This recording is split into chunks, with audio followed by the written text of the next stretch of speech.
فلا أقسم بمواقع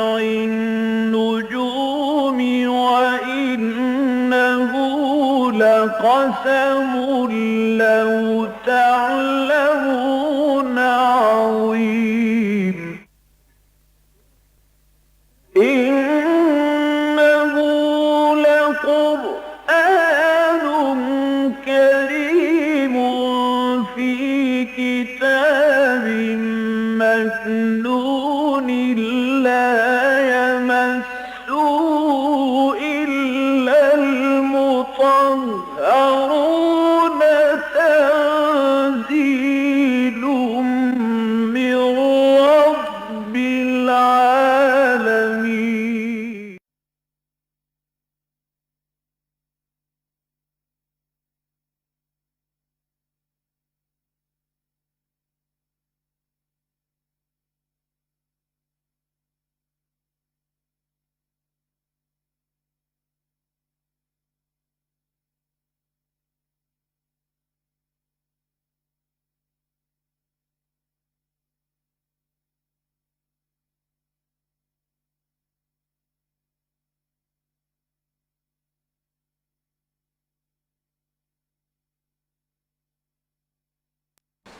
الحمد للہ وکفا والصلاة والسلام علی عباده الذین اصطفیٰ،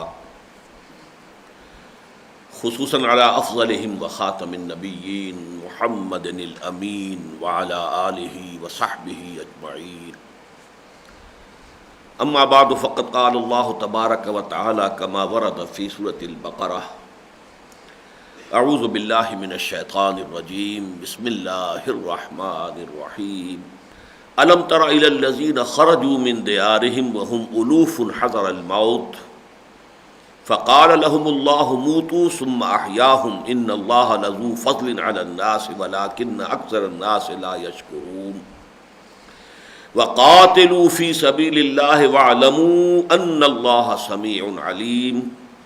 من ذا الذي يقرض الله قرضا حسنا فيضاعفه له أضعافا كثيرة واللہ یقبض ویبسط وإلیہ ترجعون. صدق اللہ العظیم. رب اشرح لی صدری ویسر لی امری واحلل عقدۃ من لسانی یفقہوا قولی.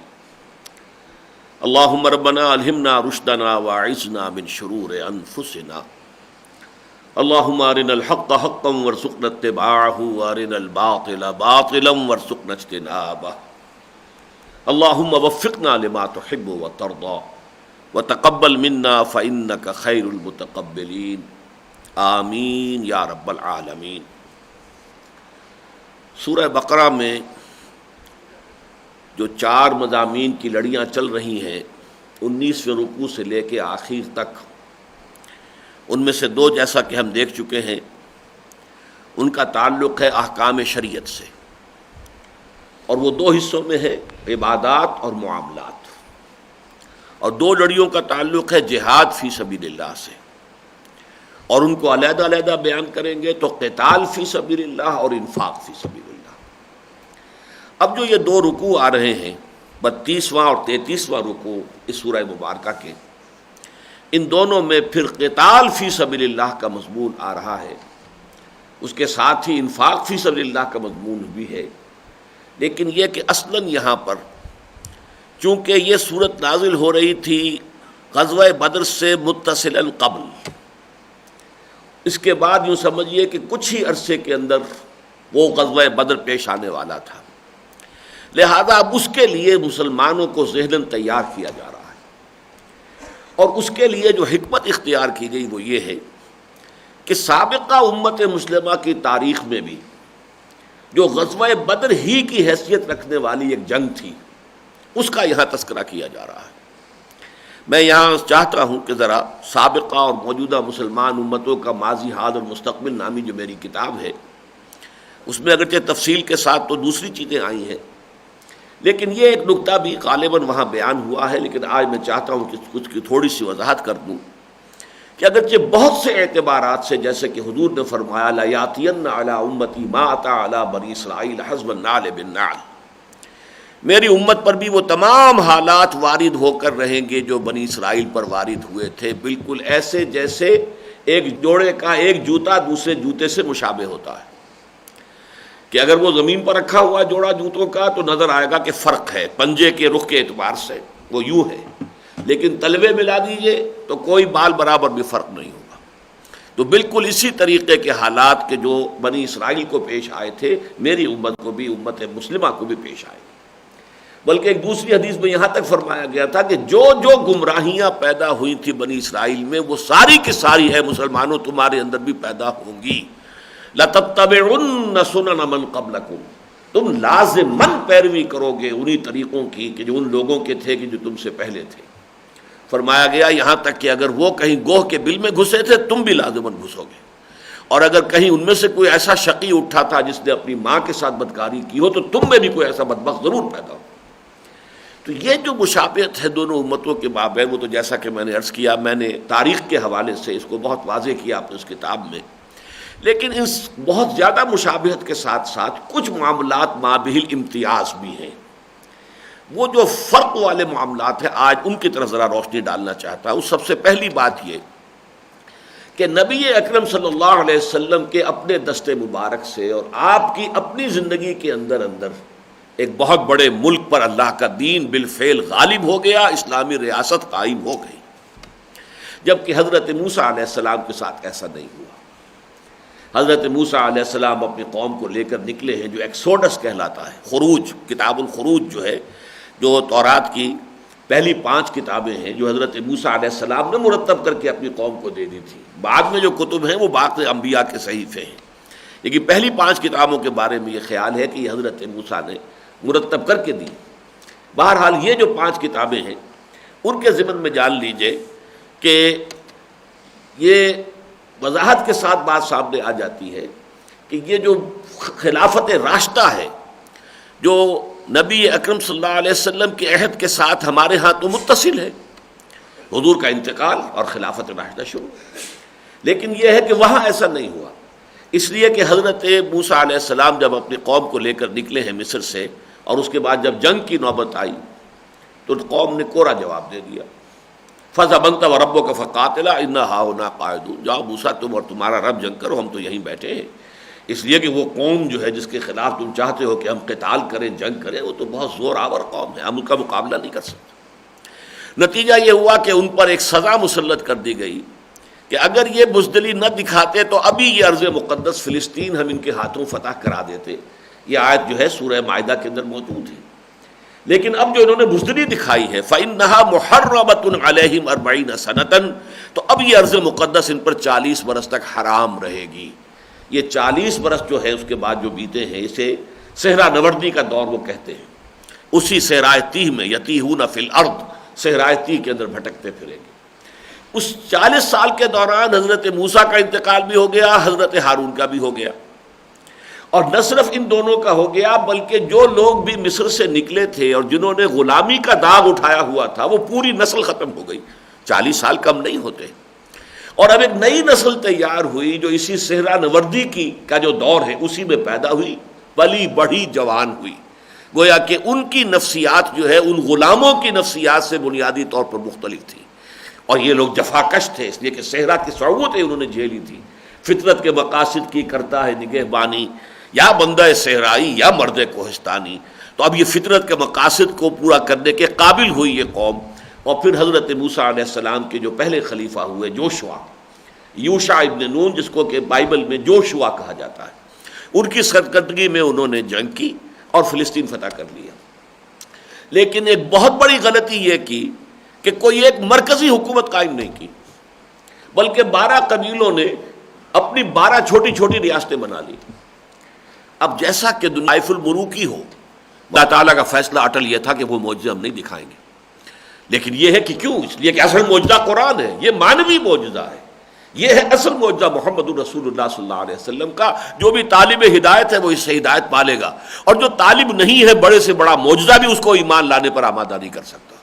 چونکہ آپ کو معلوم ہے حضرت صالح کی قوم کے ان کے مطالبے پر چٹان میں سے ایک جو گابھن اونٹنی برآمد ہو گئی، پھر بھی وہ ایمان تو نہیں لائے۔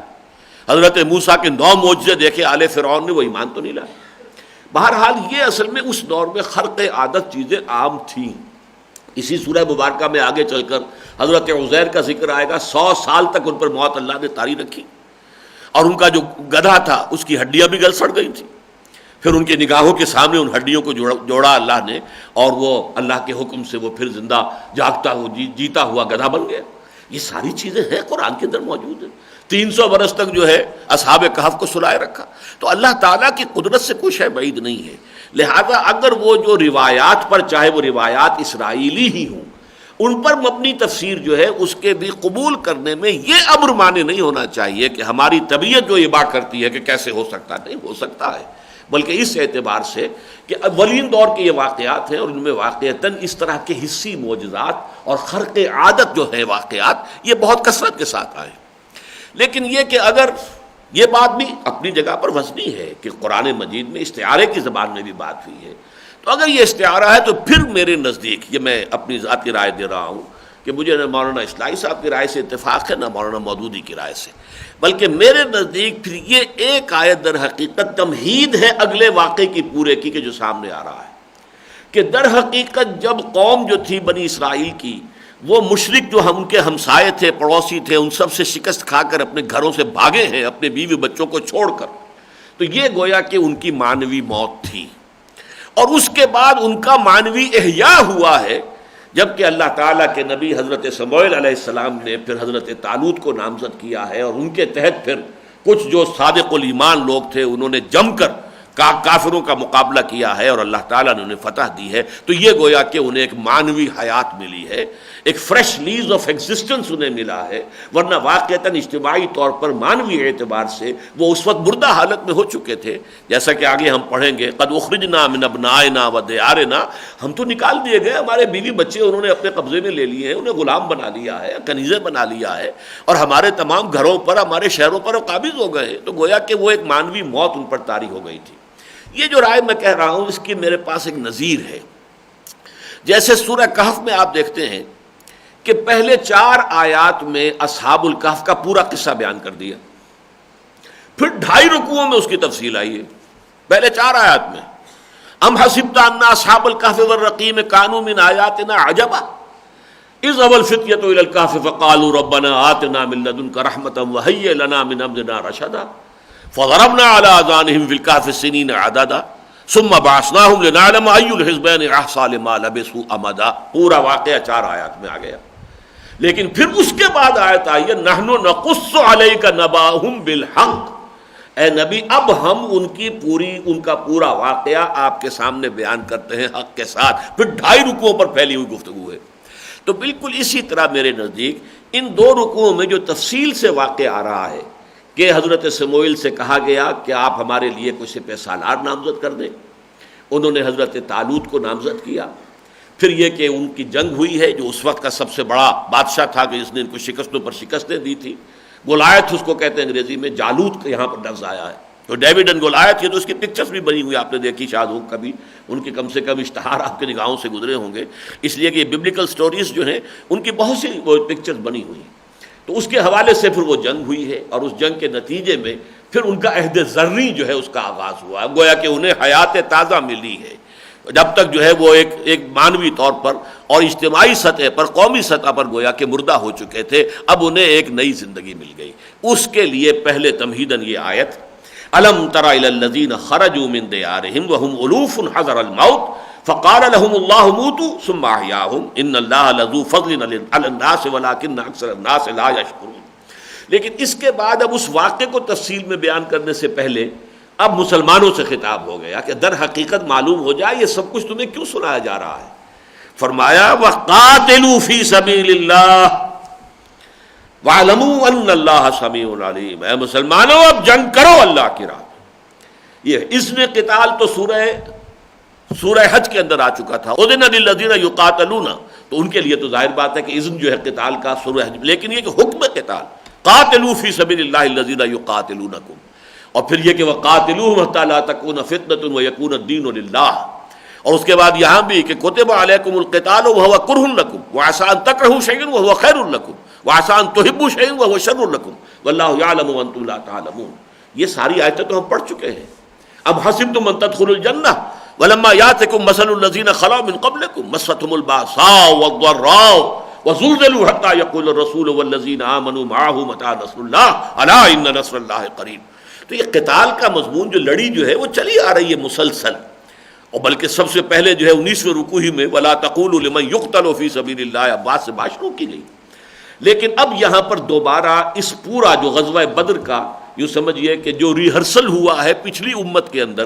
اس کا ذکر کرنے سے پہلے زوردار انداز میں کہا جا رہا ہے وَقَاتِلُوا فِي سَبِيلِ اللَّهِ وَاعْلَمُوا أَنَّ اللَّهَ سَمِيعٌ عَلِيمٌ. اللہ کی راہ میں جنگ کرو اور جان لو اللہ سب کچھ سننے والا، سب کچھ جاننے والا ہے. اگر تم اس حکم قتال کے خلاف کوئی خسر پسر کرتے ہو، کوئی نجوا کرتے ہو،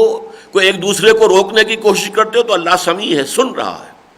چاہے وہ نجوا تمہارے 3 آدمی کر رہے ہوں یا 4 کر رہے ہوں یا 5 کر رہے ہوں، تو 3 ہے تو چوتھا اللہ ہے، اور 4 ہے تو 5واں اللہ ہے، اور 5 ہے تو چھٹا اللہ موجود ہے. وہ سمیع ہے، ساری باتیں اس کے علم میں ہیں، وہ سن رہا ہے اور ہر چیز کے جاننے والا ہے. اور جو شخص بھی اللہ کی راہ میں جان دے گا، مال کھپائے گا، جہاد کرے گا، قتال میں حصہ لے گا، اللہ تعالیٰ کے ہاں اس کا اجر اور ثواب جو ہے محفوظ ہے. ایسا نہیں ہے کہ جیسا کہ ایک وہ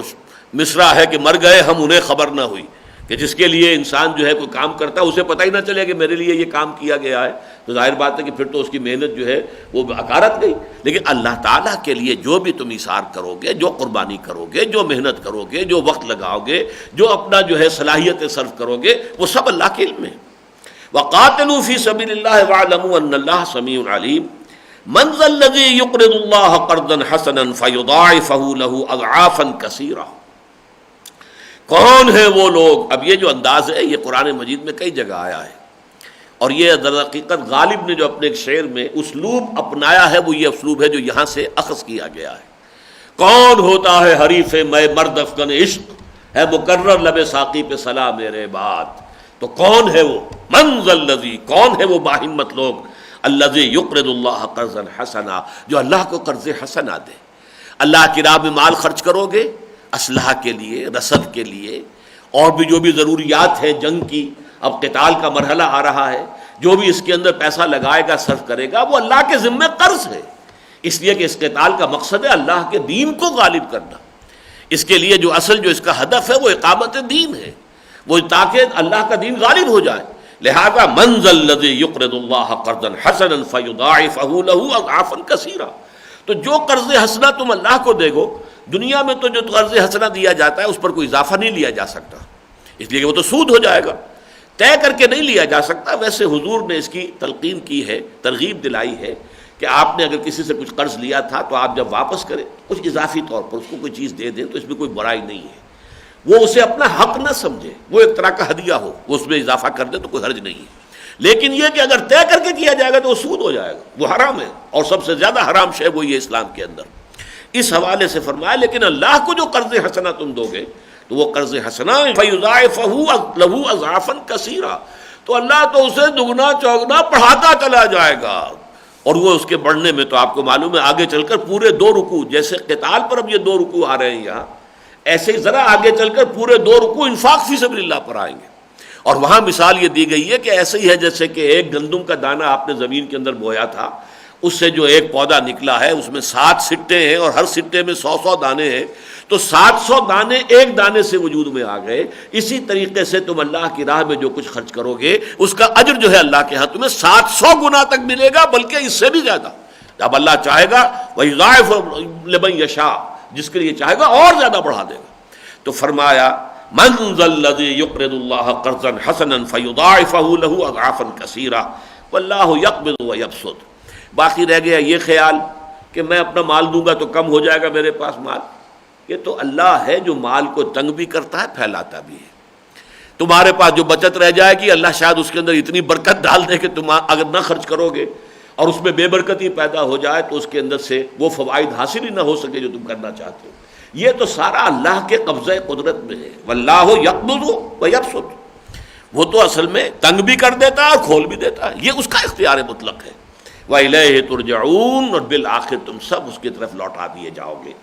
ان 2 آیتوں میں قتال فی سبیل اللہ، انفاق فی سبیل اللہ کی ترغیب کے آنے کے بعد اب جو اس سے پہلے کی آیت میں اجمالاً بات آئی تھی اگر ہم اسے استعارے ہی پر مبنی دیں اس کی تفسیر کو، تو اب اس کی تفصیل آ رہی ہے۔ الم تر الی الملأ من بنی اسرائیل من بعد موسیٰ، کیا تم نے غور نہیں کیا بنی اسرائیل کے سرداروں کے معاملے میں موسیٰ کے بعد؟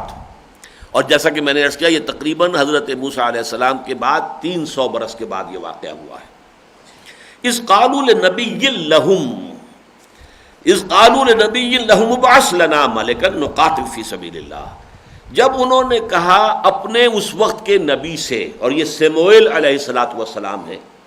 چنانچہ تورات کی جو کتابیں ہیں اولڈ ٹیسٹمنٹ کی، جن میں سے 5 تو میں نے کہا کہ تورات کی کتابیں بکس آف موزس شمار ہوتی ہیں، اس کے بعد جو ہے یہ 9ویں اور 10ویں جو چیپٹرز ہیں، کتابیں وہ تو کہتے ہیں صحیفے ہیں، وہ حضرت سموئیل علیہ السلام کے ہی ذکر پر مبنی ہے، اس لیے کہ وہیں سے پھر وہ دور جو ہے وہ شروع ہوا ہے۔ تو فرمایا اذ قالوا لنبی لہم ابعث لنا ملکا نقاتل فی سبیل اللہ، اس وقت کے جو نبی ان کے تھے ان سے انہوں نے کہا کہ ہمارے لیے معین کر دیجئے کوئی بادشاہ، کوئی سپہ سالار، کوئی امیر جیش، تاکہ ہم اللہ کی راہ میں قتال کریں۔ قال هل عصیتم ان کتب علیکم القتال الا تقاتلوا، اب وہ چونکہ اس وقت کے جو اسرائیلی تھے ان کی سرشت سے، ان کے مزاج سے واقف تھے، ان کا کیا اس کا بھی اندیشہ ہے یا نہیں کہ جب تم پر جنگ فرض کر دی جائے تو پھر تم جنگ سے انکار کر دو؟ ایسا تو نہیں کہ 300 برس پہلے کی تاریخ دہراؤ گے، جب حضرت موسیٰ علیہ السلام کے وقت میں تم پر جنگ فرض کی گئی تھی، تم نے کورا جواب دے دیا تھا۔ یہ سارا تمہارا جوش و خروش جو ابھی ہے کہ ہم جنگ کریں گے اور ہم تو اب اس کے لیے لڑنے مرنے کے لیے تیار ہیں، اور ہمارا کوئی سپہ سالار اور کوئی امیر الجیش جو ہے وہ مقرر کر دیا جائے، کہیں ایسا تو نہیں ہوگا؟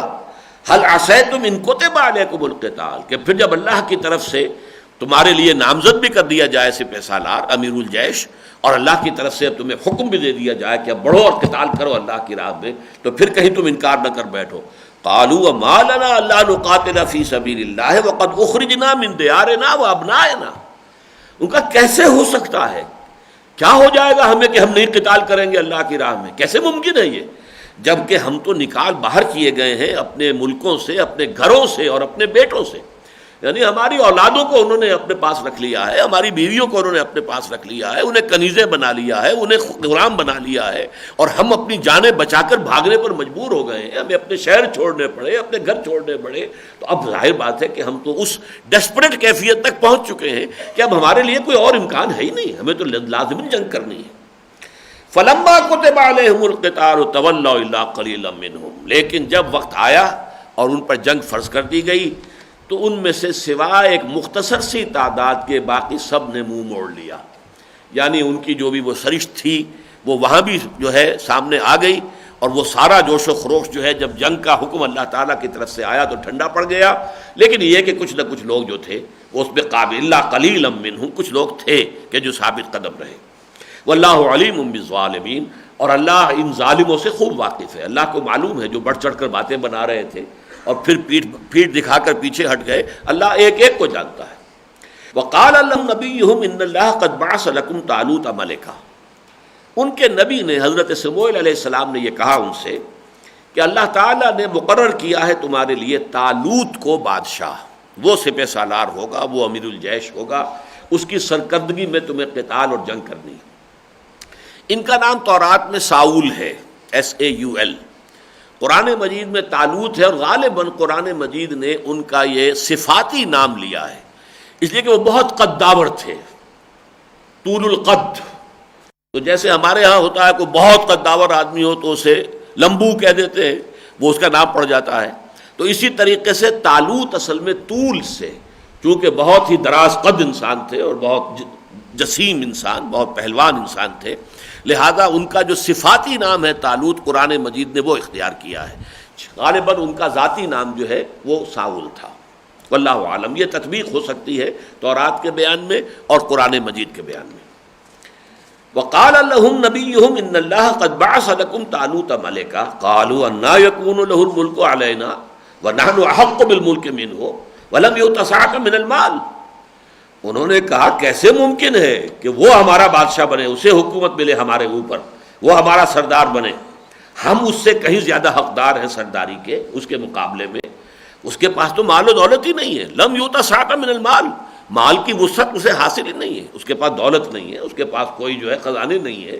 ہم ان سے کہیں زیادہ، ظاہر بات ہے گھروں سے بھاگے ہوں گے تو کچھ اپنے خزانے وزانے تو لے کر بھاگے ہوں گے، ان کے پاس دولت جو تھی. تو یہ تو مفلس آدمی ہے، قلاش آدمی ہے. یہ کوئی یوں سمجھیے کہ درمیانی طبقے کے محنت کش انسانوں میں سے جو ان کے تھے ان میں سے ایک تھے یہ حضرت طالوت.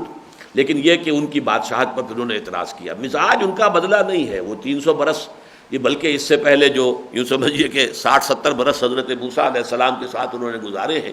تو جو مزاج کے اندر کجی اور ٹیڑھ تھی وہ موجود تھی. تو انہوں نے کہا قالوا انا يكون له الملك علينا ونحن احق بالملك منه ولم يؤت سعة من المال قال ان الله اصطفاه عليكم. اب یہ نبی ہیں، یہ کہہ رہے ہیں دیکھو اللہ نے انہیں تم پر ترجیح دی ہے، پسند کر لیا ہے تمہارے مقابلے میں. یہ اللہ تعالیٰ کی پسند ہے، اللہ تعالیٰ کا فیصلہ ہے، وہ تمہیں اختیار کرنا ہوگا. ان اللہ اصطفاہ علیکم وزادہ بسطۃ فی العلم والجسم، اور اسے 2 چیزوں میں بڑی کشادگی عطا کی ہے، علم میں بھی جسم میں بھی. شہزور بھی ہے، جسیم ہے، قوی الجثہ ہے، اور علیم ہے، صاحب علم ہے، صاحب فہم ہے، ذہین ہے. تو اصل میں بادشاہت کے لیے دولت اصل بات نہیں ہے، سرداری کے لیے جو اوصاف درکار ہیں وہ اصل میں دولت نہیں ہے، بلکہ وہ تو یہ ہے کہ آدمی میں فہم ہو، دانش ہو، حکمت ہو، انسان میں ذہانت ہو، سمجھ ہو، اور یہ کہ پھر وہ شہزور بھی ہو، طاقتور بھی ہو، واقعتاً لوگ اس کا لوہا مانتے ہو.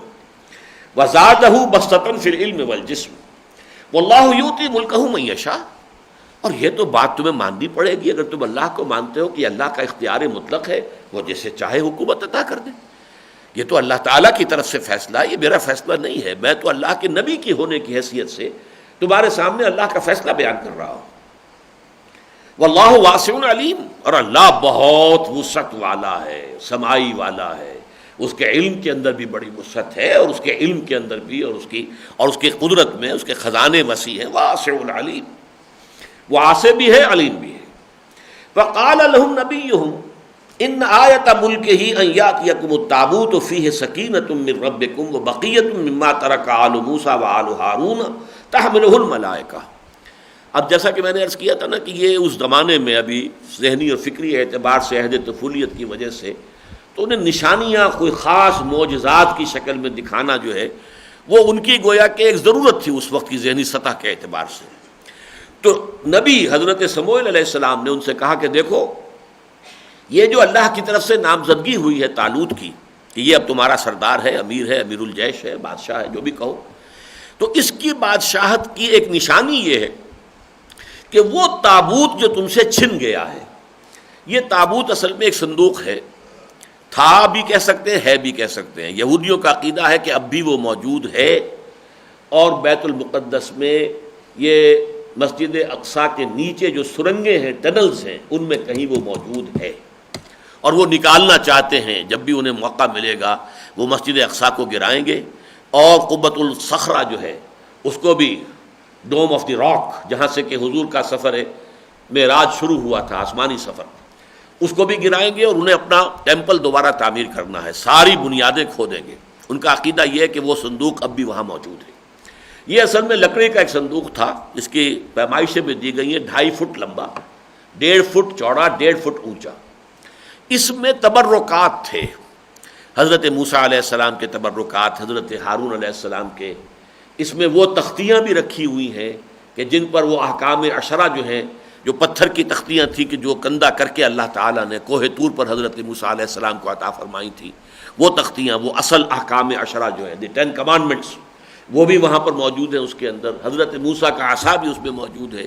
اور اسی طریقے سے وہ جو من و سلوا ان پر اترتا تھا، تو من جو ہوتا تھا، سلوا تو چونکہ بٹیرا تھا اور اس کا گوشت تو نہیں رکھا جا سکتا، پریزرو کیا جا سکتا، لیکن من جو ہے وہ ایک طرح کا اناج تھا ان کے لیے. تو اس کا بھی ایک مرتبہ اس میں رکھا ہوا ہے تاکہ لوگوں کے لیے یادگار رہے کہ اللہ تعالیٰ نے تمہارے اجداد کے لیے، تمہارے جو بڑے بزرگ تھے ان کے لیے کیا کچھ بندوبست کیا تھا.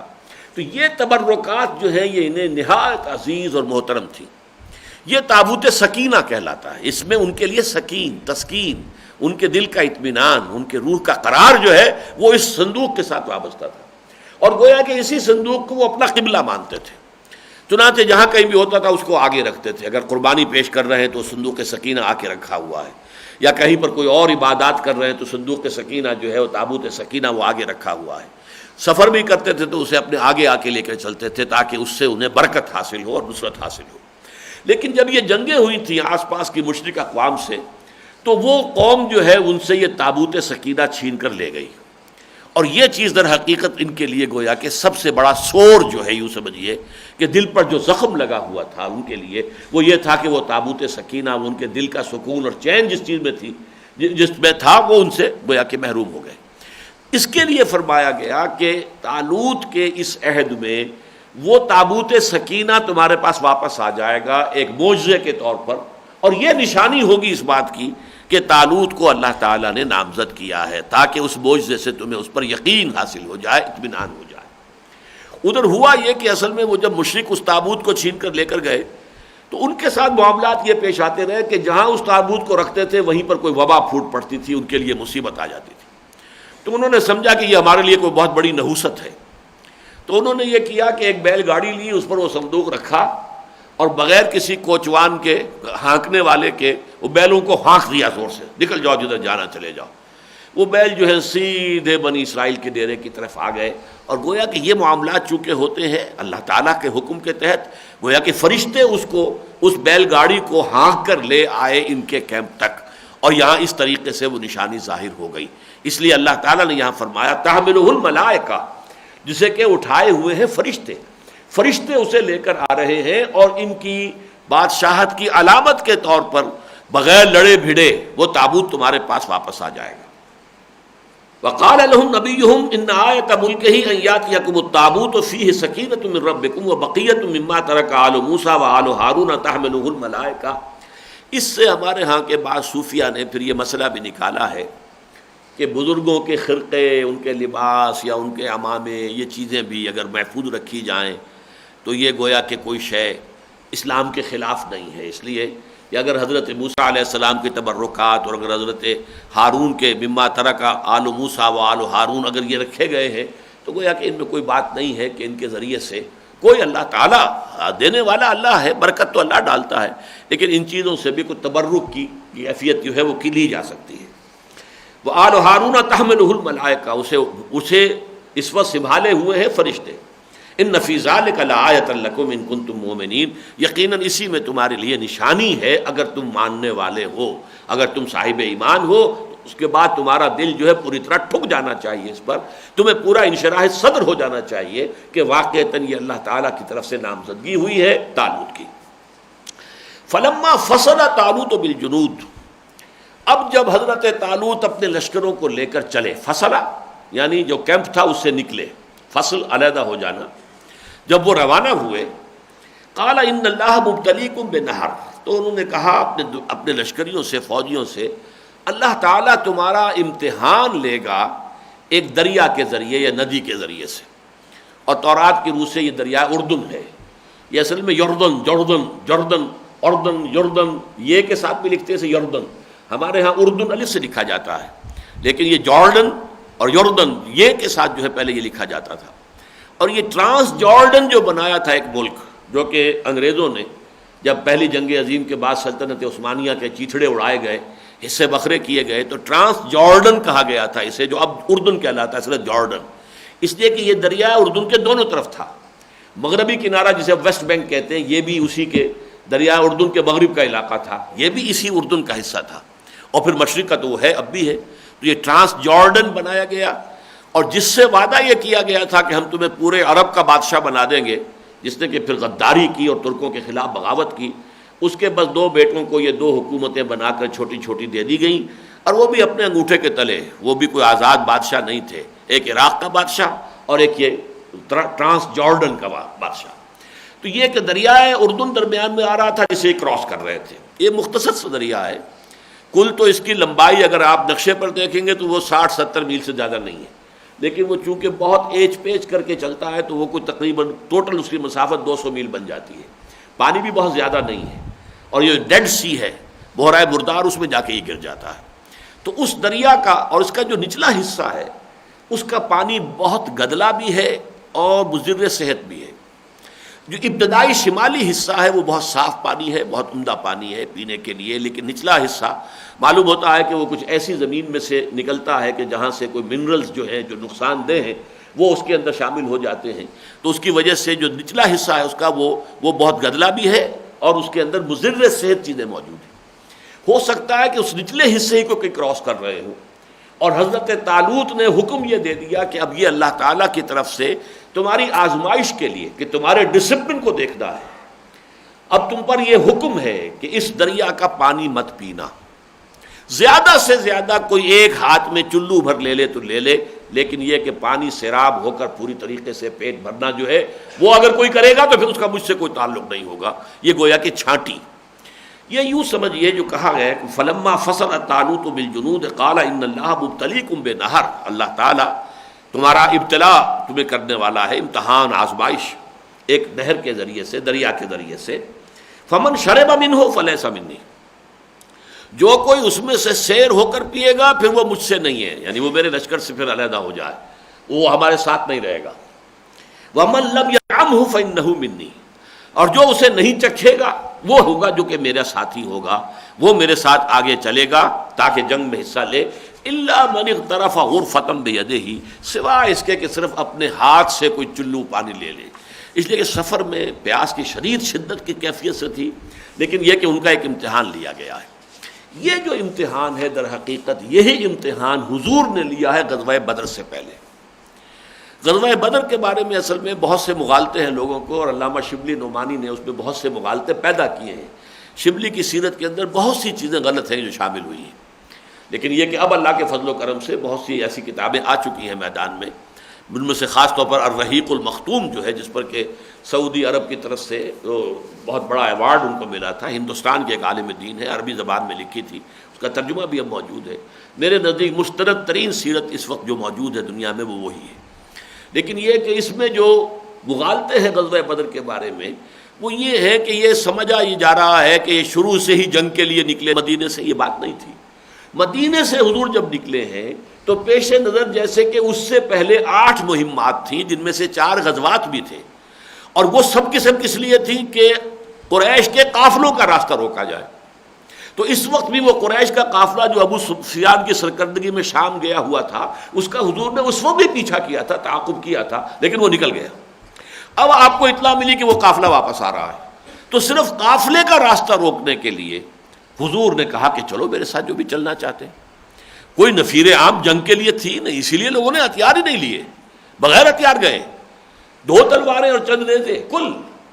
اس حوالے سے اللہ تعالیٰ تو اصل میں دکھانا چاہتا تھا، بہت بڑا معجزہ یوم الفرقان بنانا تھا غزوہ بدر کو، لہذا حالات اس نے ایسے پیدا کیے کہ بالکل روز روشن کی طرح آیا ہو جائے کہ بغیر اللہ تعالیٰ کی خصوصی نصرت کے اس میں مسلمانوں کی فتح کا کوئی امکان تھا ہی نہیں، کہ وہ گھر سے جنگ کے لیے نکلے ہی نہیں ہیں۔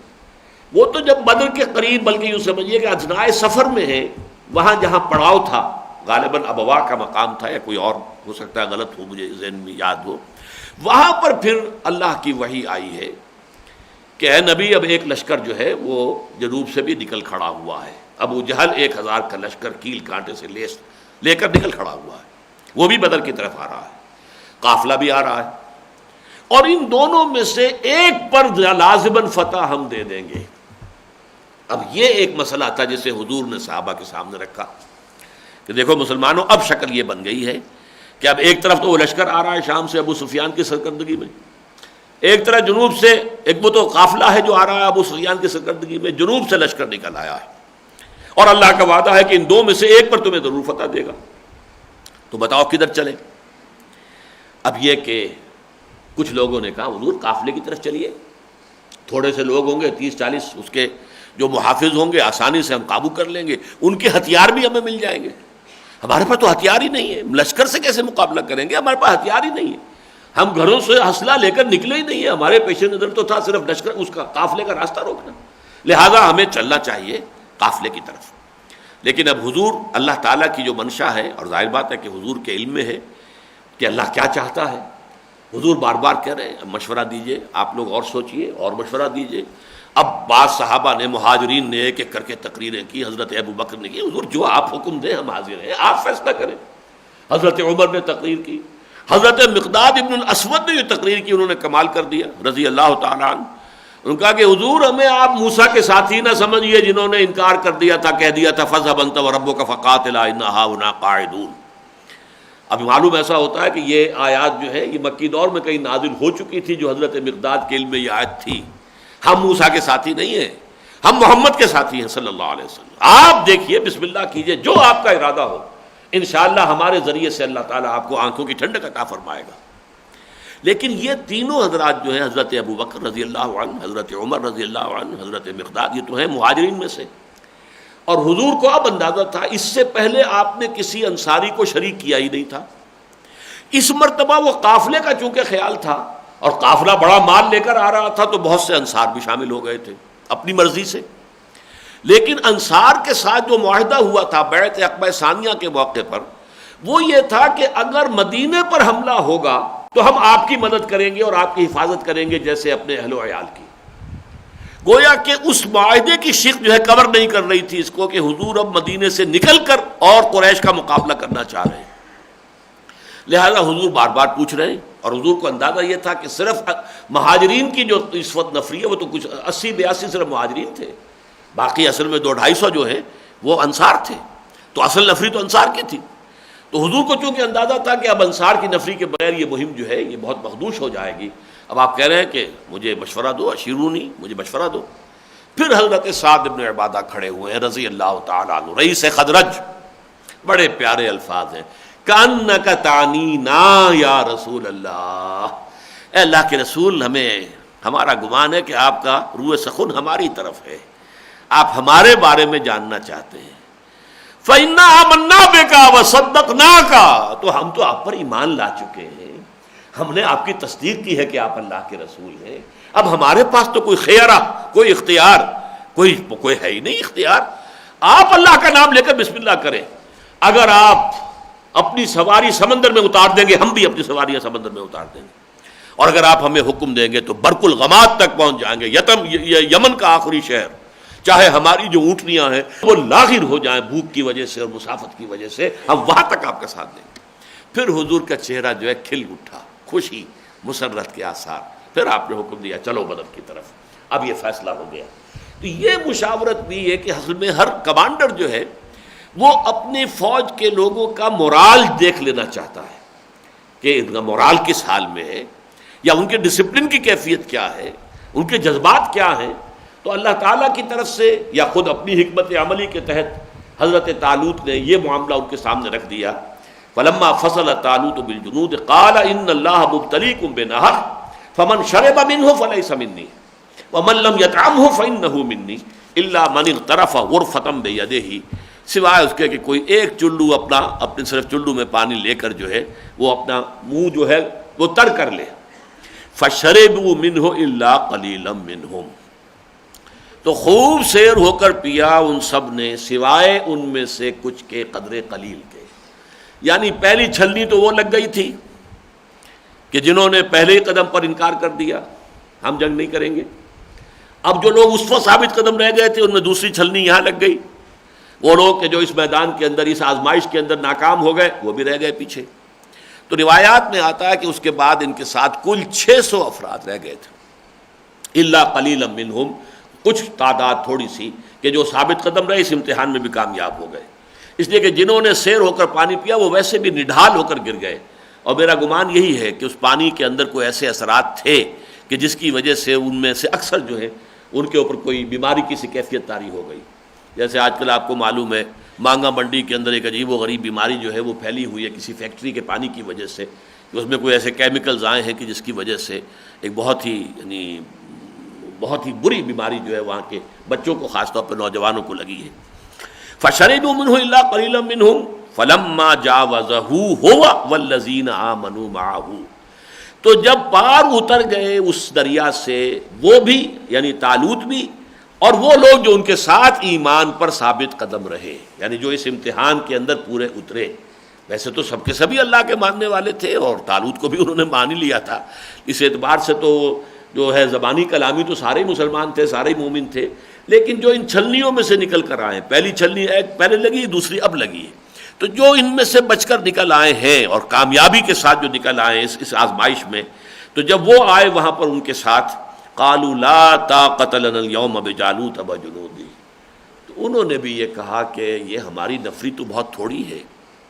جالوت خود جو ہے بڑا گرانڈیل پہلوان، بہت قد داور، کہتے ہیں کہ 10 فٹ کا اس کا قد تھا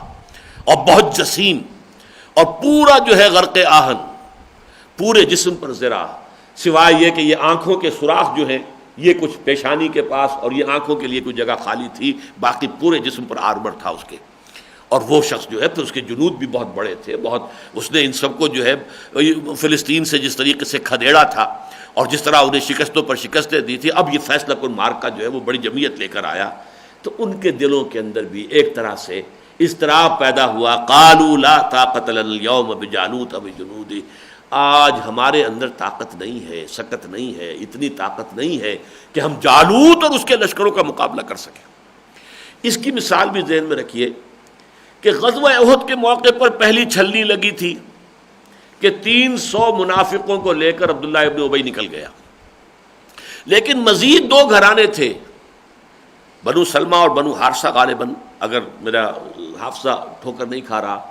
وہ بھی وقتی طور پر ان کا بھی تزلزل ان کے اندر بھی پیدا ہو گیا تھا۔ اذ ہمت طائفتان منکم ان تفشلا، جبکہ تم میں سے بھی 2 گروہ اور بھی تھے کہ جو کچھ نامردی دکھانے لگے تھے، کمزوری دکھانے لگے تھے، لیکن یہ کہ پھر لوگوں نے ان کو جب سمجھایا تو وہ اس میں جم گئے، اور وہ پھر بعد میں فخر کیا کرتے تھے اس پر کہ اللہ نے ہمارا ذکر کیا ہے طائفتان منکم، ہمیں اہل ایمان سے باہر نہیں کیا، اہل ایمان ہی میں سے، اے مسلمانوں، اے اہل ایمان، تم میں سے 2 گروہ ایسے تھے کہ جن کو وقتی طور پر جو ہے کچھ ذوف کا سا جن کے سامنے سے مظاہرہ ہوا اور وہ بھی کچھ ڈھیلے سے پڑنے لگے تھے، تو محسوس ہوتا ہے کہ وہی کیفیت یہاں ہوئی ہے ان اہل ایمان کی بھی، اس لیے کہ فوری طور پر ایک دہشت کا ہو جانا، بہت بڑا ایک لشکر ہو اور طالوت جیسا جو ہے پہلوان وہ مبارزہ طلب کر رہا ہے، اور وہ یہ کہ وہاں سے جو ہے کوئی لشکر اس میں سے نکلنے کی جرت نہیں کر رہا۔ قالوا لا طاقت لنا اليوم بجالوت وجنودہ قال الذين يظنون انهم ملاقو اللہ، تب کہا ان لوگوں نے جنہیں یقین تھا کہ اللہ سے ملاقات ہونی ہے۔ ظاہر بات ہے اہل ایمان میں بھی درجات ہوتے ہیں، ایک حضرت ابو بکر رضی اللہ تعالیٰ عنہ کا ایمان ہے، ایک عام صحابی کا ایمان، ان میں بھی تو بڑا زمین و آسمان کا فرق ہوگا۔ خیر ہمارے ایمان کی تو کوئی نسبت جو ہے نسبت خاک را بعالم پاک، بہرحال ہمیں بھی اللہ تعالیٰ کو رمق ایمان کی عطا کر دے، لیکن یہ کہ وہ نسبت جو ہے صحابہ کے ایمان سے کیسے ہوگی؟ لیکن صحابہ میں بھی تو ظاہر بات ہے کہ سب ایک درجے کے تو نہیں تھے، صدیقین تھے، شہداء تھے، صالحین تھے، یہ 3 درجات جو ہیں یہ تو صحابہ کے خود قرآن مجید سے ثابت ہیں۔ اسی طرح ان میں سے جو زیادہ ثابت قدم تھے، یہی معاملہ ہوا تھا اس وقت بھی جب حضرت موسیٰ علیہ السلام کے ذریعے سے حکم ہوا تھا کہ قتال کرو، تو ایک تو حضرت موسیٰ اور حضرت ہارون تھے، یہ تو دونوں رسول تھے، لہذا ان کا تو کوئی سوال ہی پیدا نہیں ہوتا کہ وہ کوئی کمزوری دکھائیں، لیکن 2 اور بھی تھے، حضرت یوشع ابن نون جو بعد میں خلیفہ اول ہوئے ہیں حضرت موسیٰ کے نبی کی حیثیت سے، اور نمبر 2 تھے کالب بن یفنہ، انہوں نے بھی سمجھانے کی کوشش کی تھی کہ خدا کے بندو ہمت کرو، کیا تمہیں ہو گیا ہے، ہمت کرو، داخل ہو جاؤ ایک دفعہ جرت کر کے، پھر اللہ تعالیٰ تمہیں فتح دے دے گا۔ لیکن ان کو کوڑا جواب دیا، کسی افہام و تفصیل سے کوئی اثر نہیں لیا، اور کوڑا جواب، چٹا جواب دیا، فَذْهَبْ أَنْتَ وَرَبُّكَ فَقَاتِلَا إِنَّا هَاهُنَا قَاعِدُونَ، ہم تو یہاں بیٹھے ہیں، زمین جنبت نہ جنبت گل محمد، اے موسیٰ جاؤ تم، اور میں اس کی تعبیر یہ کیا کرتا ہوں، جاؤ تم اور تمہاری لٹھیا، اس عصا نے بڑے بڑے کارنامے دکھائے ہیں، اس عصا نے سمندر کو پھاڑ دیا تھا، تو یہ عصا لے جاؤ اور جا کر پہلے اس سے کھدیڑ دو، ان کو وہاں سے نکال باہر کرو، جب وہ نکل جائیں گے پھر ہم داخل ہوں گے۔ ورنہ اس لیے کہ ان معجزوں سے ان کا ایک مزاج بگڑ چکا تھا، جیسے بہت زیادہ لاڈ پیار سے جو بچے ہیں وہ بگڑ جاتے ہیں، ایسے ہی جو لاڈ پیار اللہ نے ان کے ساتھ کیا تھا، جس طریقے سے سمندر پھاڑ کر ان کو جو ہے وہ جان بچائی ان کی، پھر جس طرح سے کہ عصا کے ایک ضرب سے ایک چٹان سے 12 چشمے جو ہے بہا دیے، تاکہ ہر قبیلہ جو ہے وہ اپنا علیحدہ چشمہ معین کر لے، پانی پر جھگڑے نہ شروع ہو جائے۔ پھر جب کھانے پینے کو کچھ نہیں تھا، کھانے کے لیے تو من و سلوہ نازل کر دیا، اور صحرا میں دھوپ ستا رہی تھی تو ابر کا جو ہے سائبان ان کے ساتھ چلتا رہا، جیسے جیسے وہ جا رہے تھے وہ سائبان بھی ساتھ جا رہا تھا۔ تو ان لاڈ سے اور ناز و نام سے وہ بگڑے ہوئے تھے، تو ان کا جاؤ تم موسیٰ تم اور جا کے تمہارا رب جنگ کرو، ہم یہیں بیٹھے۔ تو اسی طرح کا معاملہ یہاں بھی ہوا کہ پھر ان حضرات نے جو زیادہ ثابت قدم تھے ایمان میں، جو زیادہ راسخ تھے، راسخ الایمان، انہوں نے یہ کہا قال الذین یظنون انہم ملاقو اللہ ہے. یہ ظن کا لفظ جان لیجئے کہ صرف گمان کے لیے نہیں آتا، ظن جو ہے یقین کے معنی میں بھی آتا ہے. ویسے ہمارے ہاں لفظ آتا ظن غالب، لیکن یہ کہ ظن جو ہے قرآن مجید کی اصطلاح میں یہ در حقیقت یقین کے لیے بھی آتا ہے. قال الذین یظنون انہم ملاقو اللہ، انہیں یقین تھا کہ ان سے اللہ سے تو ملاقات کرنی ہے، آج نہیں تو کل. آج شہادت کی موت آ جائے ٹھیک ہے، ولا تقولوا لمن يقتل في سبيل الله اموات. بہرحال ابد الآباد تک، قیامت تک تو کسی کو دنیا میں نہیں رہنا ہے سوائے ابلیس کے. اس کو زندگی دی گئی ہے اتنی لمبی، باقی تو اور کسی کے لیے نہیں ہے. ہر نبی بھی فوت ہوئے ہیں،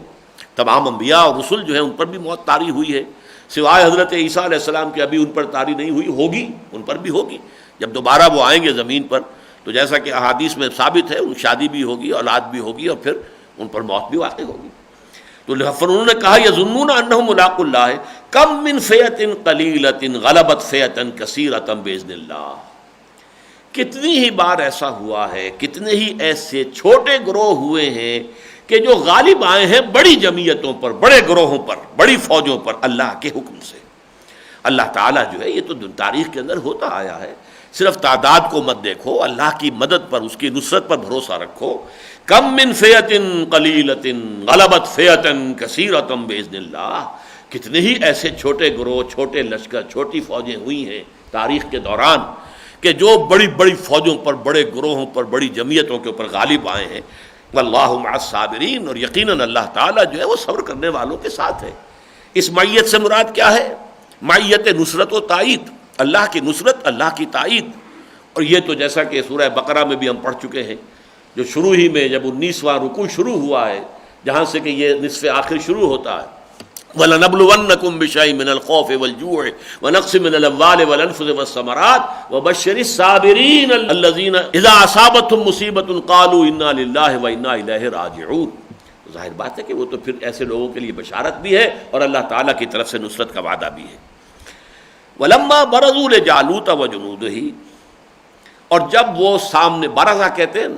ظاہر ہو جانا، بروز ظہور کو کہتے ہیں. اب آمنے سامنے جب لشکر آ گئے، ادھر وہ طالوت اپنی فوج کو اس کی صفیں باندھے ہوئے کھڑا ہوا ہے، اور چونکہ میں نے وہ پکچر دیکھی ہے جو اس حضرت داؤد کے ساتھ جو ان کا مقابلہ ہوا ہے، تو وہ ایک اونچے مقام پر، پہاڑی درمیان میں ہے، ادھر ایک یہ فوج ہے، ادھر دوسری فوج ہے، ذرا سا اونچا ٹیلا سا درمیان میں ہے، اس پر کھڑا ہو کر وہ چنگھاڑ رہا ہے اور وہ طلب کر رہا ہے کہ آؤ کوئی ہے تمہارے اندر تو مقابلے کے لیے. جیسا کہ زمانہ قدیم کے اندر یہ اصول تھا کہ پہلے جو ہے ذرا یہ مبارزت ہوتی تھی، بڑے زیادہ شہزور لوگ جو ہیں وہ نکلتے تھے. بدر میں بھی ایسا ہوا تھا، اور عتبہ ابن ربیعہ اپنے بھائی اور بیٹے کو لے کر میدان میں آیا تھا. اسی طریقے سے وہ چنگھاڑ رہا تھا کھڑا ہوا، اور ادھر سے یہاں سے کوئی نکل نہیں رہا تھا. تو اس وقت پھر انہوں نے جو دعا کی ہے، وَلَمَّا بَرَزُوا لِجَالُوتَ وَجُنُودِهِ، جب وہ آمنے سامنے ہو گئے جالوت اور اس کے لشکروں کے، قالوا، اب وہی اہل ایمان اور ان کے ساتھی انہوں نے دعا کی، ربنا افرغ علینا صبرا وثبت اقدامنا وانصرنا علی القوم الکافرین. اے رب ہمارے، ہم پر صبر اڈھیل دے. یہ فارغ کہنا کہتے ہیں کسی چیز کو خالی کر دینا. کسی برتن میں پانی ہے، وہ پانی آپ کے اوپر ڈال دیا جائے تو گویا کہ یہ افراغ ہوا ماں کا، پانی کو آپ نے اس پر اڈھیل دیا اس شخص کے اوپر اور برتن کو خالی کر دیا. تو اے اللہ اپنے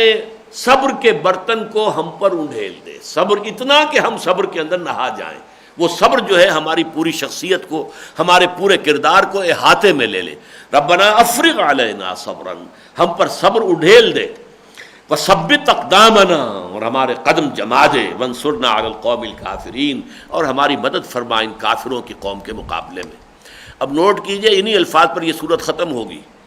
دعا جو عظیم ترین قرآن مجید میں طویل ترین دعا ایک آیت میں آئی ہے، وہ اس سورہ مبارکہ کی آخری آیت ہے، وہ اس پر یہ صورت ختم ہوگی، اس لیے کہ اس صورت کے بعد جو ہے غزوہ بدر ہو گیا ہے. تو یہ دعا جو یہاں پر چھوٹی سی آئی ہے، یہ دعا وہاں پر جو ہے اس صورت کے آخری جب آئے گی، اس کا جو اختتام ہوگا تو اس پر گویا کہ تقریباً یہی دعا بہت سے بڑے قیمتی اضافوں کے ساتھ پھر وہ دعا ہے، جامع ترین دعا ہے. ربنا لا تؤاخذنا ان نسینا او اخطانا، ربنا ولا تحملنا ما لا طاقة لنا به ولا تحمل علينا اصرا كما حملته على الذين من قبلنا، ربنا ولا تحملنا ما لا طاقة لنا به واعف عنا واغفر لنا وارحمنا انت مولانا فانصرنا على القوم الكافرين. یہی وانصرنا علی القوم الکافرین، چونکہ جیسا کہ میں نے عرض کیا یہ گویا کہ ریہرسل ہے غزوہ بدر کا جو پیش آنے والا ہے ابھی، اور اس کے لیے کہ جو سابقہ امت کی جو کورسپونڈنگ ان کے جو جنگ تھی جس سے کہ ان کے عہد زرعی کا آغاز ہوا خلافت راشدہ کا، اور وہ جنگ جو ہے وہ طالوت اور جالوت کی جنگ تھی، تو اس کا اسی لیے یہاں پر تذکرہ کیا گیا۔ فَحَزَمُوهُمْ بِإِذْنِ اللَّهِ، تو انہوں نے کھدیڑ دیا، انہیں ہزمو بھگا دیا اللہ کے اذن سے، اللہ کے حکم سے، اللہ کی تائید سے، اللہ کی نصرت سے، اللہ تعالیٰ نے انہیں فتح سے نوازا، اور جالوت کا لشکر جو ہے وہ بھاگ کھڑا ہوا۔ وَقَتَلَ داؤد جالوتا، اور داؤد نے جالوت کو قتل کر دیا۔ اب یہاں تھوڑا سا میں تعارف کرا دوں، یہ ایک شخص کے 6-7 بیٹے تھے، ان میں سب سے چھوٹے کم عمر حضرت داؤد تھے، باقی سارے بیٹے جو ہیں وہ سپاہی تھے، فوجی تھے، جوان اچھے۔ یہ قد بھی ان کا مختصر تھا، کمزور بھی تھے، اور یہ صرف گڈریے کا کام کرتے تھے۔ اس پکچر میں یہ واقعہ دکھایا گیا، تورات میں ہوگا کہ وہ نبی جو ہے سموئیل علیہ السلام وہ آئے، ان کا تم مجھے اپنے بیٹے دکھاؤ، تو انہوں نے وہ جو فوجی بیٹے تھے وہ دکھائے، کہنے لگے کوئی اور کہ ہاں ایک اور ہے ذرا، وہ تو صرف یہ کہ گڈریے کا کام کرتا ہے، بھیڑیں بکریاں پالتا، کہ لاؤ لاؤ اس کو لاؤ، تو اس کو بھی دکھا کہ یہ ہے اصل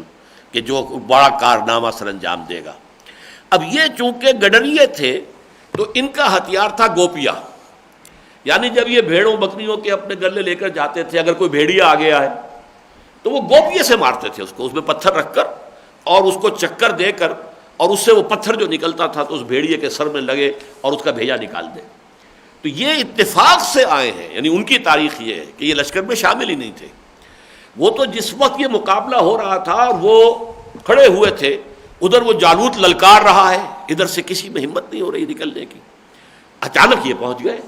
انہوں نے پوچھا کیا ماجرا، انہیں بتایا گیا کہ یہ صورت ہے۔ اچھا، تو اس نامختون کو میں واصل جہنم کروں گا۔ یہ نامختون جو ہے یہ یہودیوں کے نزدیک سب سے بڑی گالی ہے، اس لیے کہ سنت ابراہیم ہے ختنہ، اور یہودیوں کی علامت ہی یہ تھی، ان کی خاص ان کے شعائر میں سے کہ ختنہ ان کے ہاں ہوتی تھی، اور یہ جو کفار مشرکین آس پاس کے لوگ تھے ان کے ہاں ختنہ نہیں تھی، تو گویا کہ یہی پہچان تھی نامختون۔ گویا کہ کافر جیسے کہ ہمارے ہاں پٹھانوں میں سب سے بڑی گالی ہوتی ہے بغیرت، بس بغیرت جس کو کہہ دیا گویا کہ وہ سارا جو بھی کچھ کہہ سکتے ہیں اس کے بارے میں مخالفت میں وہ بات کہہ دی، اسی طریقے سے نامختون ہے۔ انہوں نے کہا کہ میں تو اپنے اس گوپیے سے شیروں کے جبڑے توڑ دیا کرتا ہوں، اس نامختون کو میں واصل جہنم کروں گا۔ تو انہوں نے وہ آگے نکلا، وہ ہنسا، یہ کون آیا ہے گوپیا لیے ہوئے، اپنے تھیلے میں ہاتھ ڈالا، پتھر رکھا گوپیے میں اور اسے چکر دے کر جس طریقے سے اب اللہ تعالیٰ نے انہیں یہ مہارت دی تھی، نشانہ تھا، این اس کی پیشانی میں جہاں وہ آنکھوں کے لیے سوراخ تھا وہاں جا کر وہ پتھر لگا، گھس گیا اس کے بھیجے کے اندر اور وہ مردہ ہو کر گر گیا، اور اس کے بعد انہوں نے پھر اس کی گردن بھی اتاری۔ اب اس کا جو ہے رعب ایسا طاری ہوا ہے پھر اس کی فوج پر کہ ہمارے اس شہ سوار کا اور شہ زور کا اور پہلوان کا اس کا یہ حشر ہوا ہے، تو یہ پتہ نہیں ان کے پاس کون سی قوت ہے، کون سی تائید ہے خدا کی ان کے ساتھ، تو پھر وہ وہاں سے بھاگ گئے۔ تو یہ ہے حضرت داؤد کا معاملہ۔ وَقَتَلَ داؤد جالوتا، اور داؤد نے قتل کر دیا جالوت کو، وَآتَاهُ اللَّهُ الْمُلْكَ وَالْحِكْمَةَ، اور پھر اللہ نے انہیں عطا فرمائی حکومت بھی عطا کی، اس لیے کہ طالوت پھر اتنے خوش ہوئے کہ اپنی بیٹی سے ان کی شادی کر دی۔ اگرچہ تورات میں پھر جو قصے ہیں خاصی اس میں خرافات بھی شامل ہیں، لیکن بہرحال یہ جو ہے بعد میں حضرت طالوت کے بعد پھر یہی جانشین ہوئے اور بادشاہ ہوئے، تو گویا کہ اللہ تعالیٰ نے انہیں حکومت بھی عطا کر دی اور وہ حکمت بھی عطا فرمائی، دانائی عطا فرمائی۔ اللہ تعالیٰ نے ان کو نبوت سے سرفراز فرمایا، وَعَلَّمَهُ مِمَّا يَشَاءُ، اور اسے تعلیم دی، علم دیا، جو بھی چاہا اللہ نے چاہا اسے علم دیا، علوم سے اللہ تعالیٰ نے اس کے سینے کو بھر دیا۔ وَلَوْلَا دَفْعُ اللَّهِ النَّاسَ بَعْضَهُمْ بِبَعْضٍ، اور اگر نہ ہوتا یہ کہ اللہ تعالیٰ بعض لوگوں کے ذریعے سے بعض کو دنیا سے دفع کرتا رہے، دور کرتا رہے، یعنی اللہ کی سنت ہے کہ اگر کہیں زمین میں زیادہ فساد مچتا ہے، کوئی تہذیب زیادہ متعفن ہو جاتی ہے، زیادہ گندی ہو جاتی ہے،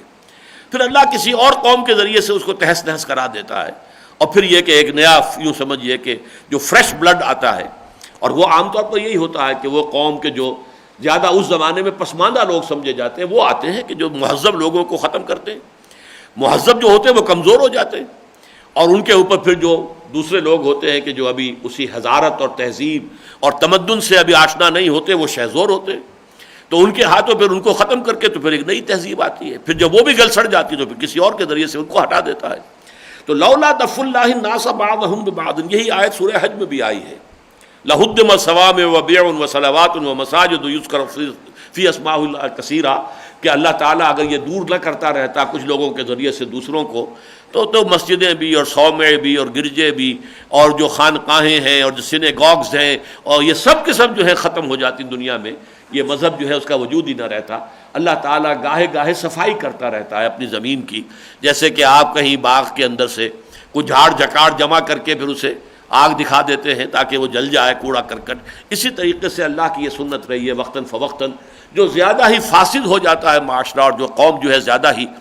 گندگیوں کے اندر ملوث ہو جاتی ہے، ان کو کسی اور کے ذریعے سے ہٹا دیتا ہے۔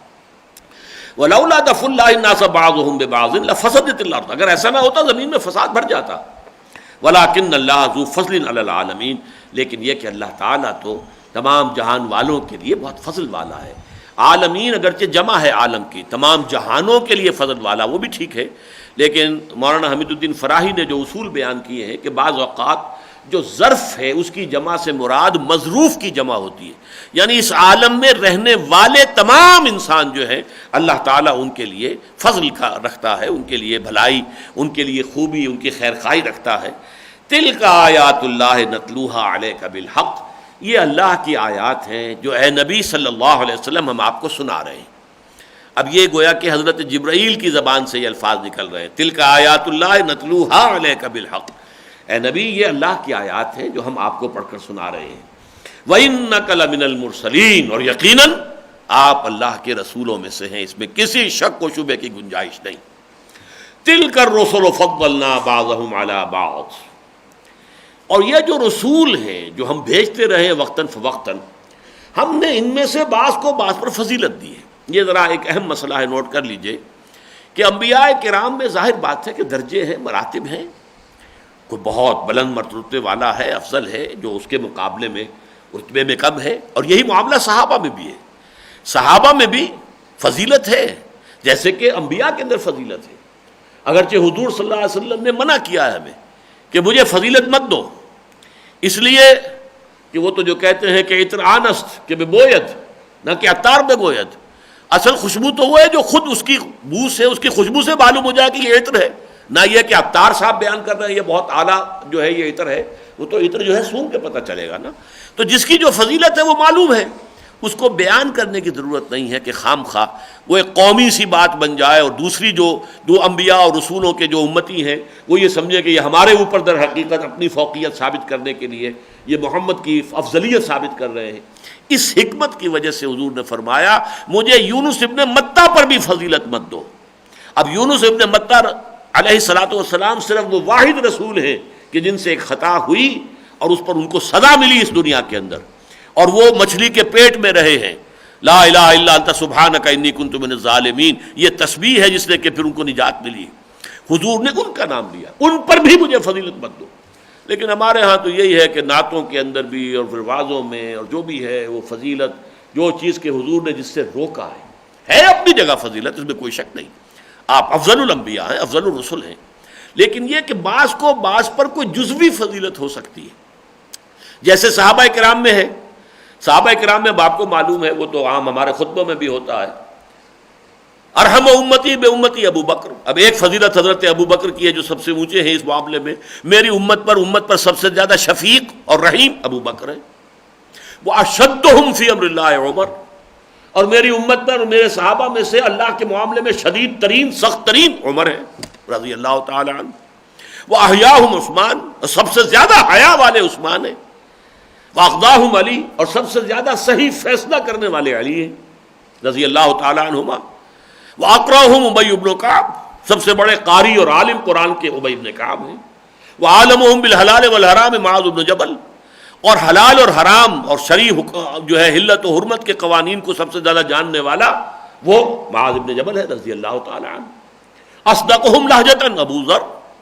سب سے زیادہ سچا اپنے لہجے، اپنے جو بھی اس کے اندر ہے وہی باہر ہے، ظاہر و باطن میں کوئی فرق نہیں ہے، اس اعتبار سے ابو ذر سب سے آگے۔ اب یہ چیزیں ہیں کہ جو جزوی فضیلتیں تو ان صحابہ کو سب پر ہو رہی ہیں، لیکن ایک مطلق فضیلت ہے، وہ سب سے اوپر حضرت ابو بکر ہیں، پھر حضرت عمر ہیں، پھر حضرت عثمان ہیں، پھر حضرت علی ہیں، پھر جو علی الستۃ الباقیہ جو آپ جمعے میں سنتے ہیں، جو عشرہ مبشرہ میں سے باقی 6 ہیں، پھر اصحاب بدر کی باری آتی ہے، پھر اصحاب بیعت رضوان کی باری آتی ہے، پھر یہ کہ جو فتح سے قبل ایمان لے آئے وہ ہیں فتح مکہ سے قبل، اور پھر وہ ہیں کہ جو فتح مکہ کے بعد ایمان لے۔ یہ درجہ بندی ہے صحابہ کے اندر، لیکن یہ ہے کہ جزوی طور پر کسی اور صحابی کو حضرت ابو بکر پر فضیلت ہو سکتی ہے، وہ اقضاہم علی، علی سب سے زیادہ فیصلہ کرنے والے، صحیح فیصلہ کرنے والے علی ہیں، اب یہ فضیلت ہو سکتی ہے، جیسے کہ کہا گیا کہ انا مدینۃ العلم والی بابھا، اس طرح کی فضیلت ہو سکتی ہے۔ اسی طریقے سے انبیاء اور رسل میں بھی جزوی فضیلت کسی اور نبی کو، کسی اور رسول کو حضور پر ہو سکتی ہے کسی خاص پہلو سے، لیکن مطلق فضیلت ٹوٹل سب پر بالا ترین وہ فضیلت محمد الرسول اللہ کی ہے صلی اللہ علیہ وسلم، اس میں نہ کوئی شک ہے، نہ اس کو ظاہر کرنے کے لیے دلیل کی ضرورت ہے۔ آفتاب آمد، دلیل آفتاب، جب سورج طلوع ہو جائے تو اپنے وجود پر وہ خود ہی سب سے بڑی دلیل ہے۔ آپ کسی منطقی دلیل سے ثابت کرنا چاہیں کہ سورج ہے تو آپ شک تو پیدا کر دیں گے اپنی اس منطقی دلیل سے، یقین میں تو اضافہ نہیں کر سکتے، یقین تو اس کو دیکھ کر ہو رہا ہے کہ سورج ہے۔ آفتاب آمد، دلیل آفتاب۔ اسی طریقے سے محمد رسول اللہ کی افضلیت کے اندر تو کسی شک و شبے کی گنجائش نہیں، لیکن جزوی فضیلت، لیکن ہمارے ہاں بعض علماء نے میرے ایک اس طرح کی بات پر جو میں نے امریکہ میں ایک جگہ کہی تھی، کچھ لوگوں نے اعتراضات کیے، میں نے اس کی وضاحت بھی کی ہے۔ بہرحال ہمارے ہاں وہی ہے، میں تو سمجھتا ہوں کہ اس میں خام خواہ کا انفیریورٹی کمپلیکس ہے، اس کی وجہ سے کہ اس کو سمجھتے کہ شاید اس سے حضور کی افضلیت کے اندر جو ہے وہ کہیں کوئی کمی واقع ہو جاتی ہے، معاذ اللہ، اس سے کوئی کمی واقع نہیں ہوتی۔ مطلق افضلیت محمد رسول اللہ صلی اللہ علیہ وسلم کی۔ تلک الرسل فضلنا بعضهم علی بعض منہم من کلم اللہ، اب یہ ایک جزوی فضیلت ہے حضرت موسیٰ علیہ السلام کی۔ ظاہر بات ہے یہ جس طریقے سے کلام ہوا ہے اللہ تعالیٰ نے کیا حضرت موسیٰ سے اس دنیا میں رہتے ہوئے، اس جسد کے ساتھ اللہ کی بات براہ راست ہوئی ہے، سوائے یہ کہ اوٹ سے ہوئی ہے، من ورائے حجاب ہوئی ہے، اس طرح کی بات حضور کے ساتھ نہیں ہوئی ہے۔ بات ہوئی ہے تو ہوئی ہے جا کر وہاں معراج میں ہوئی ہے، مکالمہ ہوا معراج میں ہوا ہے، لیکن اس دنیا میں رہتے ہوئے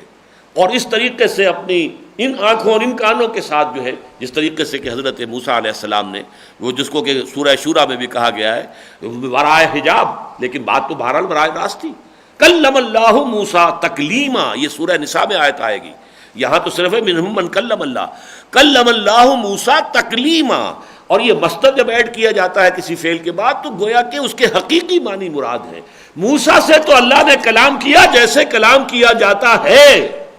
کوئی استعارہ نہ سمجھو، اللہ نے کلام کیا، صرف یہ ہے کہ اوٹ سے تھا، من ورائے حجاب تھا۔ ورفع بعضهم درجات، اور بعضوں کے درجے اور اعتبارات سے بلند کر دیے۔ امام زمخشری کا کہنا یہ ہے کہ اس سے مراد حضور ہیں، کہ حضور، اور یہاں پر حضور کا ذکر اسی لیے نام لے کر نہیں کیا گیا کہ اظہر من الشمس سے، اور بعض اوقات جو ہے کنایا جو ہے وہ زیادہ اس کے اندر بلاغت ہوتی ہے، فصاحت ہوتی ہے بنسبت کسی چیز کے ظاہر کر دینے کے۔ وآتینا عیسی ابن مریم البینات وایدناہ بروح القدس، اور حضرت عیسیٰ علیہ السلام کا معاملہ کہ ہم نے اس کو بینات عطا کی، معجزوں میں ظاہر بات ہے کہ ٹاپ پر ہیں حصی معجزات حضرت عیسیٰ علیہ السلام کی۔ مردہ کو زندہ کر دینا، قم باذن اللہ، مردہ کو زندہ کر دینا، اور گارے کا پرندہ بنانا اور اس میں پھونک مارنا اور اڑتا ہوا پرندہ بن جائے، خلق حیات اور احیاء موتا، اس سے اوپر تو اب کوئی معجزہ نہیں ہے۔ باقی یہ کہ مادر ذات جو ہے اندھا تھا، اس کے ہاتھ پھیرے اور اس کی بینائی آ گئی، کوڑھی تھا اور اس کے جسم پر ہاتھ پھیرا، اس کا کوڑ ختم ہو گیا، اور جو معجزے ہیں سورہ آل عمران میں ان کا ذکر ہے، وہ ساری چیزیں جو ہے حضرت موسیٰ علیہ السلام کی۔ پھر یہ کہ جس طرح انہوں نے کلام کیا، ابھی وہ پنجھوڑوں میں تھے جب کلام کیا ہے، فی المہد وکہلا، تو یہ ساری باتیں جو ہے اس میں ایک خاص فضیلت ہے حضرت عیسیٰ علیہ السلام کی۔ اس کے بعد حضرت موسیٰ آتے ہیں، انہیں بھی 9 معجزات دیے گئے، 2 تو ابتدائی میں دیے گئے ہیں کوہ طور پر جب رسالت سے سرفراز کیے گئے، تو ایک تو عصا کا معجزہ اور ایک وہ ید بیضا کا معجزہ، اس کے بعد 7 معجزات اور ہیں جو بھی دور گزرا ہے ان کا مصر کے اندر، اور جو کشاکش رہی ہے فرعون کے ساتھ اس دوران میں 7 نشانیاں اور آئیں۔ تو ظاہر بات ہے کہ ان معاملات کے اندر پھر ان کو ایک فضیلت جو ہے حاصل ہے۔ وَأَيَّدْنَاهُ بِرُوحِ الْقُدُسِ، اور اس کی تو ہم نے تائید کی، مدد پہنچائی حضرت عیسیٰ کو روح القدس حضرت جبرائیل کے ذریعے سے۔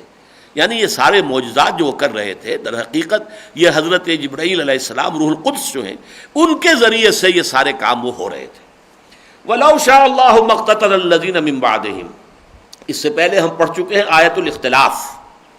جیسا کہ میں نے عرض کیا تھا اس سورہ مبارکہ میں کچھ دیر کے بعد بہت طویل آیات آتی ہیں، آیت البر، پھر آیت الاختلاف آئی ہے، اب آیت الکرسی آنے والی ہے اگلے درس میں۔ تو یہ آیت الاختلاف جو ہم پڑھ چکے ہیں اسی کا خلاصہ دوبارہ یہاں آ رہا ہے۔ وَلَوْ شَاءَ اللَّهُ مَا اقْتَتَلَ الَّذِينَ مِن بَعْدِهِمْ مِن بَعْدِ مَا جَاءَتْهُمُ الْبَيِّنَاتُ، اور اگر اللہ چاہتا تو نہ جھگڑتے اور نہ لڑتے آپس میں وہ لوگ جو ان کے بعد ہوئے، اس کے بعد کہ ان کے پاس واضح تعلیمات اور نشانیاں آ چکی تھیں۔ وَلَٰكِنِ اخْتَلَفُوا، لیکن اللہ تعالیٰ نے یہ اختلاف کا مادہ جو ہے اس کی اجازت جو ہے نوع انسانی کو دے رکھی ہے۔ وَلِذَٰلِكَ خَلَقَهُمْ، یہ تو اللہ تعالیٰ نے اختلاف رکھا ہے، ہمارے رنگوں میں اختلاف ہے، ہمارے ناک نقشے میں اختلاف ہے، یہ ہماری زبانوں میں اختلاف ہے، وہ اختلاف و السنتکم و الوانکم، یہ اللہ تعالیٰ کی آیات میں سے ہے، سورہ روم میں فرمایا۔ تو اسی طریقے سے آراء کا اختلاف، مزاج کا اختلاف، لوگوں کی پرائرٹیز کا اختلاف یہ ہوتا ہے۔ تب کسی کی کچھ تباہ ہے، کسی کی کچھ تباہ ہے۔ تو اس حوالے سے اختلاف جو ہے اللہ تعالیٰ نے اس کریشن کے اندر اختلاف رکھا ہوا ہے، مونوٹنی نہیں ہے، لہذا اللہ نے پابند نہیں کیا ہے، لیکن اختلاف کی جو ہے گنجائش رکھی ہے۔ اللہ چاہتا تو نہ ہی اختیار دیتا اختلاف کا، لیکن اللہ نے ایسا نہیں چاہا۔ وَلَوْ شَاءَ اللَّهُ مَا اقْتَتَلَ الَّذِينَ مِن بَعْدِهِمْ مِن بَعْدِ مَا جَاءَتْهُمُ الْبَيِّنَاتُ وَلَٰكِنِ اخْتَلَفُوا فَمِنْهُم مَّنْ آمَنَ وَمِنْهُم مَّنْ كَفَرَ، انہوں نے اختلاف کیا، پھر ان میں سے وہ بھی ہوئے جو ایمان لے اور وہ بھی ہوئے جنہوں نے کفر کیا۔ یعنی ہر نئے رسول کے آنے کے بعد سابقہ رسول کی امت جو ہے دو حصوں میں بٹ گئی۔ کچھ لوگ وہ تھے جنہوں نے نئے رسول کو مان لیا، ایمان لے آئے، اور کچھ سابقہ رسول کی امت میں سے وہ تھے کہ جنہوں نے اس کو رد کر دیا، ایمان نہیں لائے۔ یہودی تھے، حضرت عیسیٰ علیہ السلام کی بعثت کے بعد چند یہودیوں نے ان کو تسلیم کر لیا، وہ ان کے حواریین اور اہل ایمان جو بھی تھے، کہتے ہیں 72 کل تھے، 12 وہ حواری تھے،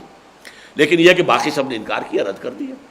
اب حضور کے آنے کے بعد بہت سے عیسائیوں نے اور یہودیوں نے، بلکہ تقریباً سب نے ہی رد ہی کر دیا، بہت کم لوگ ہیں جو ایمان لائے۔ تو فرمایا وَلَٰكِنِ اخْتَلَفُوا فَمِنْهُم مَّنْ آمَنَ وَمِنْهُم مَّنْ كَفَرَ وَلَوْ شَاءَ اللَّهُ مَا اقْتَتَلُوا، دوبارہ دوہرا دیا، اللہ چاہتا تو ہرگز ان کے درمیان جھگڑے اور لڑائیاں اور جنگیں نہ ہوتی۔ عیسائیوں میں بڑی جنگیں ہوئی ہیں، آج بھی آپ کو معلوم ہے آئرلینڈ کے اندر وہ جھگڑا کسی طریقے سے چکنے میں نہیں آ رہا ہے، وہ فرقے وارانہ جھگڑا ہے، بدنام مسلمان دنیا میں ہے شیعہ سنی جھگڑے کی وجہ سے، لیکن خود آئرلینڈ میں جو کچھ ہو رہا ہے آج بھی ہو رہا ہے، اور جس قدر منظم ان کی جماعتیں ہیں، ان کی جو ہے وہ ملیشیاز ہیں، وہ سب کے سب سے دنیا کے سامنے، اور سب سے زیادہ خون ریزی جو ہوئی ہے، ایک خاصی ضخیم کتاب ایک صاحب نے لکھی تھی، بلڈ آن دی کراس، یعنی صلیب کے ماننے والوں میں جو جنگیں ہوئی ہیں جس طریقے کی، اور ان کے مختلف فرقوں میں، اس کی تو پوری انسانی تاریخ میں مثال نہیں ملتی۔ لیکن یہ بھی در حقیقت وَلَوْ شَاءَ اللَّهُ مَا اقْتَتَلُوا، یہ بھی گویا کہ ایک اشارہ کیا جا رہا ہے کہ اب وہی قتال اے مسلمانوں تمہیں درپیش ہوگا۔ جن لوگوں نے محمد کو مان لیا ہے اب انہیں تیار رہنا چاہیے کہ جنہوں نے انکار کیا ہے وہ اپنی پوری قوت کے ساتھ آئیں گے، حملہ آور ہوں گے۔ وَلَٰكِنَّ اللَّهَ يَفْعَلُ مَا يُرِيدُ، لیکن اللہ تعالیٰ تو وہی کرتا ہے جس کا وہ ارادہ فرما لیتا ہے۔ بارک اللہ لی ولکم فی القرآن العظیم ونفعنی وإیاکم بالآیات وذکر الحکیم۔